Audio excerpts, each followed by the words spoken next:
Elle est discrète. C'est en 2011 que la carrière de Nabila a débuté.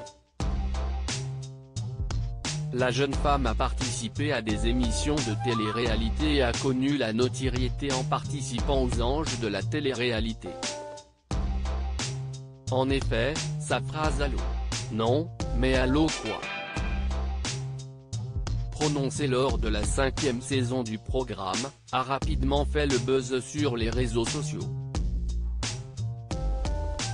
Elle a été projetée sur le devant de la scène et est devenue une véritable femme d'affaires depuis. Aujourd'hui, l'ancienne candidate vit à Dubaï avec son mari Thomas Vergara et leur fils de 2 ans, Milan. Épanouie dans son quotidien, elle s'est confiée dans les colonnes de Libération ce mercredi 8 décembre. L'occasion pour elle d'évoquer ses revenus. La question qu'on me pose le plus souvent, Si est-il l'argent ? A-t-elle d'abord assuré. Par la suite, elle a précisé, tout le monde veut savoir combien je gagne mais je refuse de répondre. Je ne veux pas choquer les gens. Si Nabila n'a pas souhaité donner des précisions, elle a toutefois indiqué, je ne vais pas donner de chiffres mais on peut dire que je gagne le salaire d'un bon footballeur de Ligue 1, un bon joueur de l'Olympique de Marseille, et que ma famille est à l'abri, a-t-elle conclu. Il semblerait que la jeune femme n'ait donc aucun souci à se faire. Ils sont heureux. C'est sur un tournage des Anges que Nabila a fait la rencontre de son futur mari, Thomas Vergara. Tous deux se sont dit oui en juillet dernier et ils forment un couple heureux et épanoui. Toutefois, la jeune femme a confié que certaines périodes ont été très compliquées pour son époux.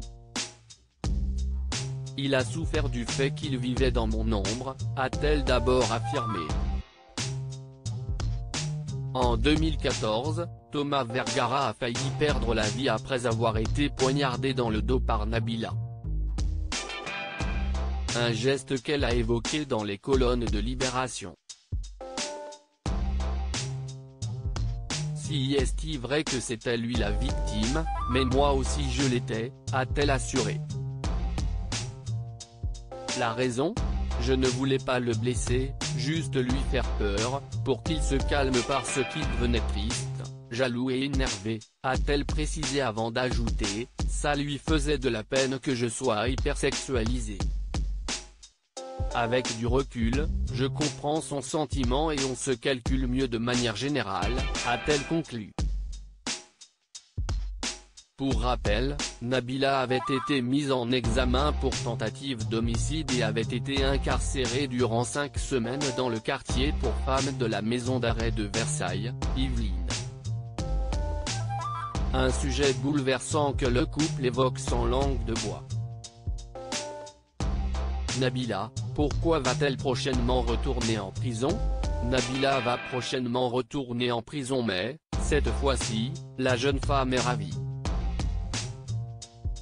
En effet, si est pour venir en aide aux femmes incarcérées qu'elle va y aller. Je travaillais pour aller voir des femmes en prison et organiser des ateliers maquillage, où l'on pourrait parler.